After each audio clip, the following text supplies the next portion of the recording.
Wholeness comes from the inside out. When we're living congruently with our values, there's happiness because there is that sense of wholeness. Wholeness is when the way of your being matches the truth of your being.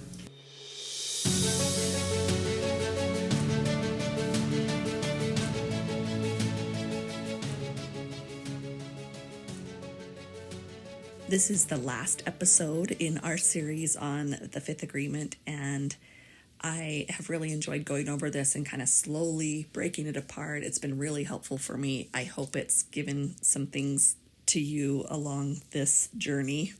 We are going to begin today in chapter 12, and it's called Becoming a Seer. He says at the very beginning, 2,000 years ago, a great master said, quote, "And you will know the truth, and the truth will set you free." Well, now you know the truth is what you are. The next step is to see the truth, to see what you are. Only then are you free. Free of what? Free of all the distortions in your knowledge, free of all the emotional drama that is the consequence of believing in lies. When the truth sets you free, the symbols you learned are no longer ruling your world. Then it's not about being right or wrong or good or bad. It's not about being a winner or a loser. It's not about being old or young, beautiful or ugly. All that is over.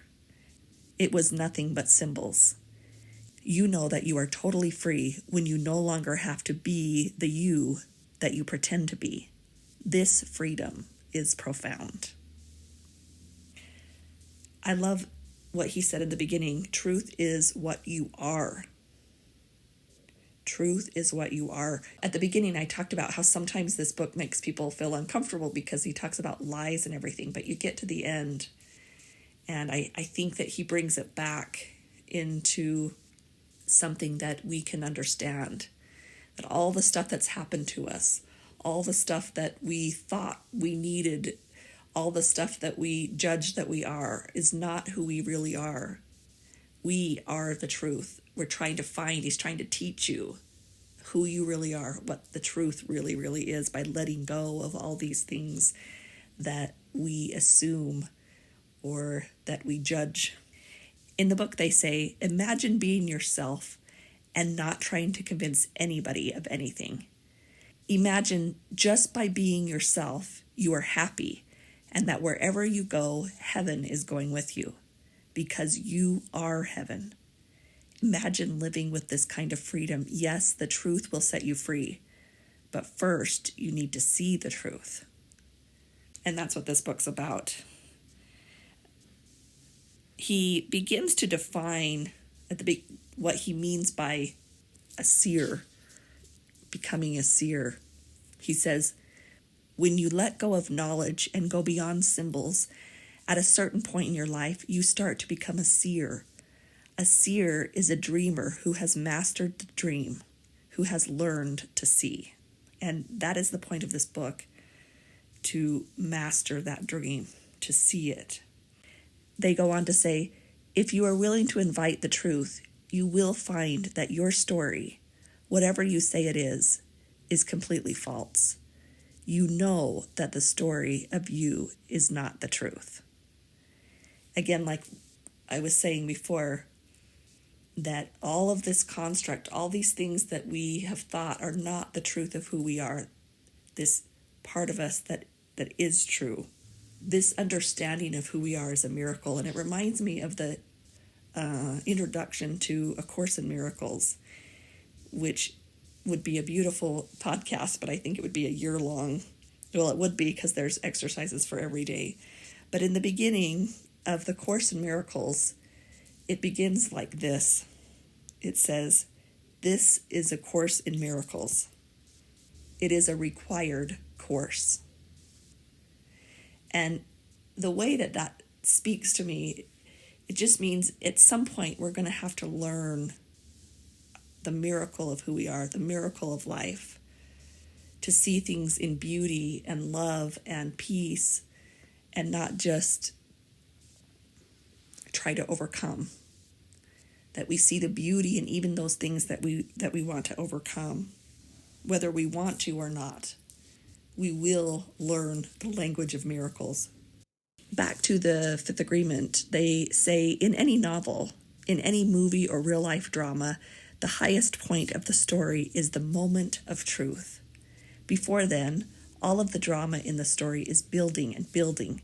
The tension keeps escalating until the truth arrives like a tidal wave and destroys all the lies. In the moment of crisis, the lies can't survive the presence of the truth, and they disappear. There is no more tension. Peace returns with the truth, and we feel relieved that the drama is over. Of course, when the truth arrives in your own story, everything you believe feels threatened. Fear takes over and says, "Help!" The entire structure of my life, everything I've ever believed in, is falling apart. And this is so true. For whatever reason, when you moved ahead on your spiritual journey, it seems like it's really difficult and it brings up a lot of fear. I love the quote by Richard Rohr that says, "Before the truth sets you free, it tends to make you miserable." And that's what this kind of is talking about. That for whatever reason, and take some time to ponder that question. Why does this process bring up fear? Some may say to warn you that it's not the right process, but it's really difficult to convince me that love and peace, kindness, understanding truth is the wrong path. But what do you say for you? Richard Rohr also says that the most common one-liner in the Bible is, "Do not be afraid." Afraid of what is the question we need to have. And that's the answer to the question. No matter what it is, we are not to be afraid. That's the message. That's why it's there more than any other one-liner, to tell us that there is nothing to be afraid of. Marianne Williamson is known for her beautiful quote, "Our deepest fear is not that we are inadequate. Our deepest fear is that we are powerful beyond measure." This is such a powerful quote, but it works within the fifth agreement so well, because in that, why are we afraid of the fact that we're so powerful? Because we have these beliefs. This book helps uncover these are the lies he's talking about, that if we presuppose that if we get more power, that means we have more expectation, or that we have more to do, and we kind of feel like we have so much to do already, or we don't feel like we can, or whatever. But that is an agreement that we can let go of. That you get more power means that you have more expectation. What if we shifted it to where once we get more power, the desire to do more increases as well? It's just a natural progression versus an expectation. And we can let go of, if we let go of everything, if we can let go of everything, then we can reframe that so where that expectation doesn't feel so threatening.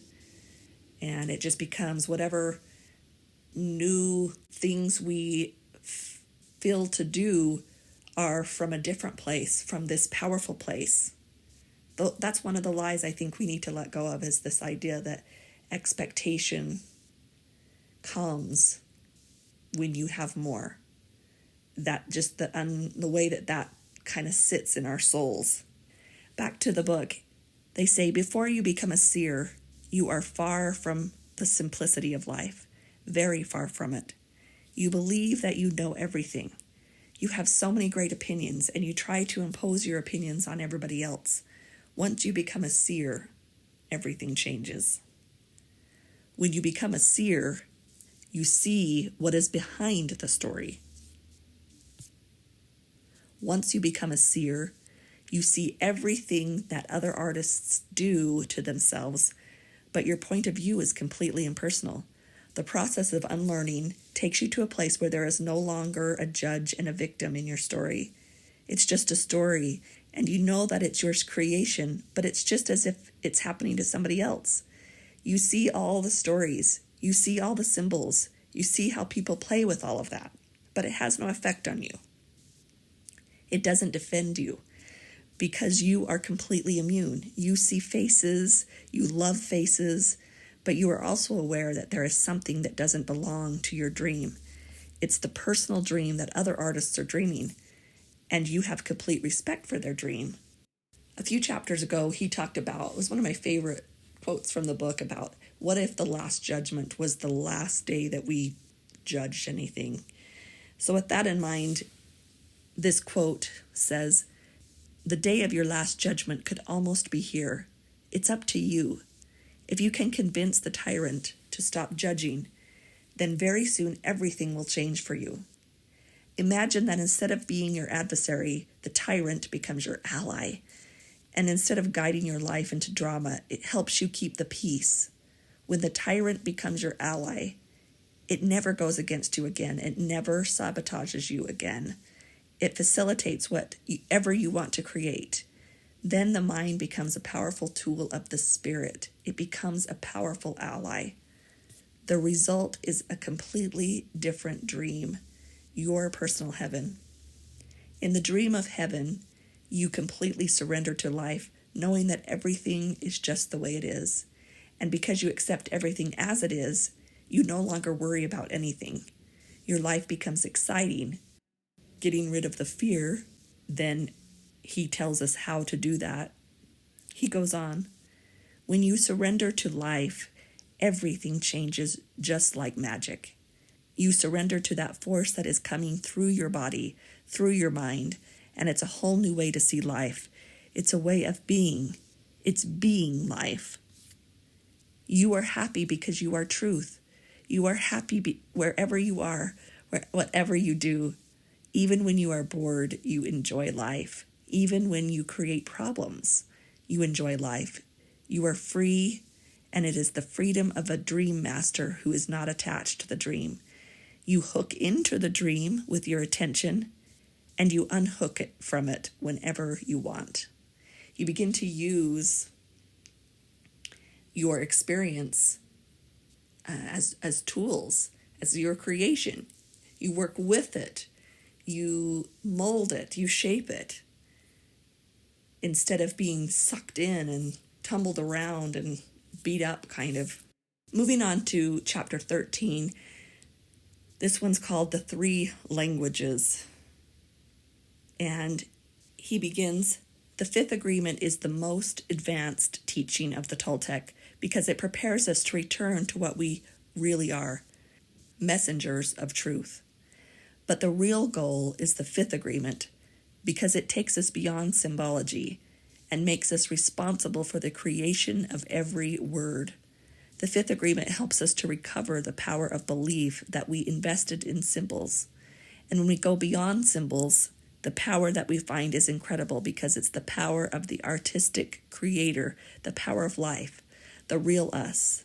The fifth agreement is for what I call messenger training or angel training because it's for the messengers who are aware that they have a message to deliver. Angel is the Greek word meaning messenger. Angels really exist. We are all messengers. We are all angels. He talks about the idea that there are three different kinds of kind of like the levels that we've talked about before in his attention. He says, from the Toltec point of view, there are only three ways to deliver a message. Or we can say that there are only three languages in the world of humans. The language of gossip, the language of the warrior, and the language of truth.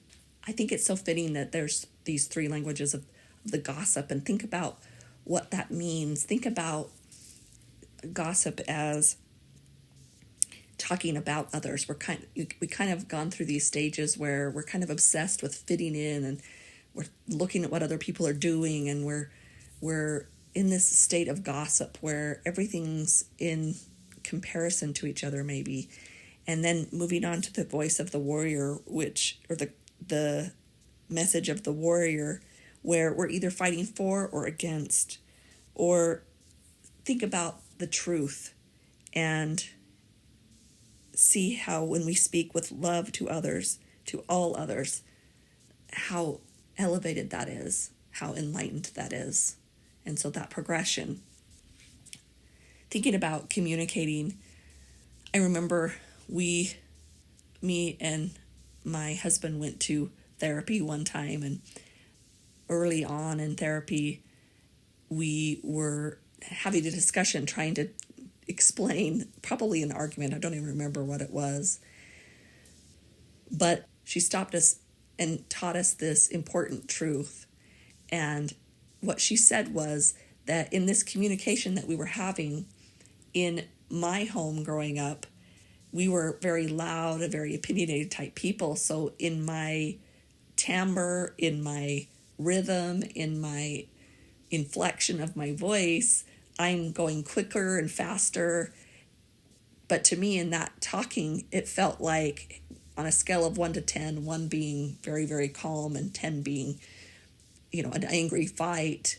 I was talking as if I was a 4 in my mind. I was excited and I was excited about it, but I wasn't in an argument. Well, in my husband's family, where there was less communication, they were very sensitive about talking quickly or loudly or angrily, or at least that's the message that he received. So he was hearing me, and he was thinking I was at a 9 or a 10. And so our communication was off because the message that we were sending to each other was being defined by the past. And so see how this 5th agreement, pulling these things apart, using the 5 agreements would change everything, because I would be impeccable with my word. I would make sure that my communication was being understood correctly, and he would make sure that he was hearing it correctly. We would also not take things personally. We would also doubt a little bit about making sure that the other person was understanding correctly, and then moving into a space of figuring it out for ourselves. Do you see how these agreements would come into play in even the smallest little arguments or communications? And that's what he's talking about here, is how to be responsible, to be aware of our communications. That's at another level, not just what's coming at us, but what we're giving out. I think most of the book is about what we're taking in, and now he's saying, what message do you send out? And ask yourself really clearly what that is. When we do these exercises and get to know the truth of who we are, to recognize and allow truth without all the layers of life on top of us, when we become aware and touch that truth, things shift. He says, the real you is your presence, and it's as beautiful and wonderful as anything on this earth. When you see a rose, open and beautiful, its very presence makes you feel wonderful. You don't need to tell yourself how wonderful the rose is. You can see all the beauty and romance of that rose. You smell the rose, and the rose never says a word. You understand the message, but not with words. Have you ever done that? If you haven't, I challenge you, when you get a moment, when you have some time, connect with a piece of nature in the way that he says. You can even speak with it or talk with it and have this profound experience. You will be amazed at the calm and peace that it can invoke to just see something of nature with wonder and awe, without the judgment, without thinking of it as an everyday object, but really getting curious, pretending as if you'd never seen it before, letting go of all the definitions you've had for this piece of nature, and just be with the truth of it. And I promise you'll be astounded at that experience. They ask, finally, at the end of the book, they ask in a meaningful way, now a simple question for you. I want you to understand the question, but don't allow the voice in your head to answer the question. Just allow these words to go directly into your heart, where you can feel the meaning and the intent behind the words. This is the question. What kind of messenger are you? What kind of messenger are you? Do you deliver the truth, or do you deliver lies? Do you perceive the truth, or do you only perceive lies? Now, I want you to use your imagination, they say, to see the kind of interactions that you have had in your entire life with other people. I'm sure you have had lots of memories of your interactions with everybody around you. People are always delivering messages to you, and you're always perceiving their messages. What kind of messengers are the other people in your life? What kind of messages did they deliver to you during your whole life? How did all of those messages affect you? Out of all the messages that you received from other people, how many of those messages did you agree with and take as your own? How many of those messages are you still delivering now? If you're delivering somebody else's messages, whose messages are you delivering? I'm learning a new process, a new technique, or a new coaching program called NLP. And we talk about learning from the subconscious and reprogramming the subconscious. And we learn that up until about 7 or 8, we're living fully in subconscious. And when that happens, things are being just downloaded directly into our systems. Think about training a puppy. You give them a treat so that they do what you say on demand. They don't stop and think about it. It becomes an automatic response. And that's what you're doing to train the dog. You're getting them to not think about it, to just react. And that's in the subconscious mind. That's how it works. Another way you can think about it is, if you've ever been with a teenager learning to drive, they're very slow, and I think they spend most of the time making sure they're going the exact speed limit. And it's so hard to keep that pedal in the exact right spot. And they are so tense, and they're so, purposeful about everything. And because they haven't taken anything and put it into their subconscious, soon all of those little muscle memories and the way it feels to be going a certain miles per hour all gets downloaded into the subconscious, and we don't have to think about it anymore on the conscious level. So think about all the messages that you were given up until you were 7 years old, and recognize and realize, for good and for bad, those things have become automatic. Those things have become so part of who you are, you don't even think to question them. And it's a book like this that's goal is to tear those apart, just for you to look and see what really is. Maybe it is, and maybe it's not.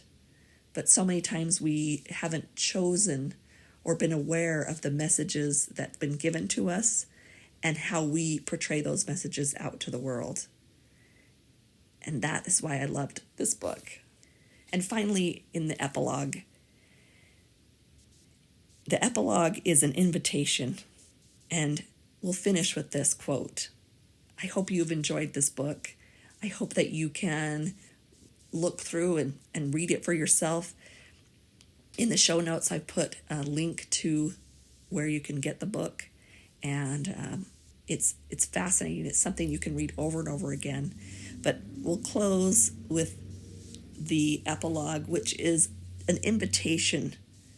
And this is what they say. I invite you to participate in a new dream for humanity, one in which all of us can live in harmony, truth, and love.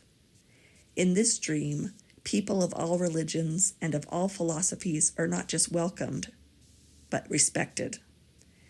Each of us has the right to believe whatever we want to believe, to follow any religion or philosophy we want to follow.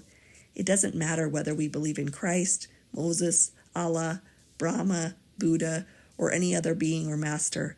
Everybody is welcome to share this dream.